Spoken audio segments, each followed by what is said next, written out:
সূর্যাস্তের পর ভুলেও এই কাজগুলি করবেন না, জীবনে নেমে আসবে আর্থিক সংকট। বাস্তুমতে এমন অনেক কাজ রয়েছে যেগুলি সূর্য ডোবার পর একেবারেই করা উচিত নয়। সূর্যোদয় ও সূর্যাস্ত মানে দিন ও রাতের সংযোগস্থল, তাই শাস্ত্রে এই সময়টিকে অত্যন্ত গুরুত্বপূর্ণ বলে মনে করা হয়। তাই সূর্যাস্তের পরে এমন অনেক কাজ আছে যেগুলি কখনোই করবেন না। এতে আপনার পরিবারে যেমন সুখ সমৃদ্ধি থাকবে না, তেমন আর্থিক উন্নতি করতে পারবেন না। এবার জেনে নিন সূর্যাস্তের পর কোন কাজগুলি করবেন না। সন্ধেবেলা ঘুমাবেন না। অনেকে সন্ধেবেলায়ও ঘুমিয়ে থাকেন। শাস্ত্রমতে সন্ধেবেলা ঘুমাতে নেই, কারণ এর ফলে তাদের বয়স কমে।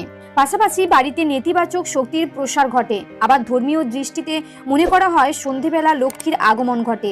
এ সময় পরিবারের সদস্যদের ঘুমাতে দেখলে দেবী রুষ্ট হয়ে চলে যান।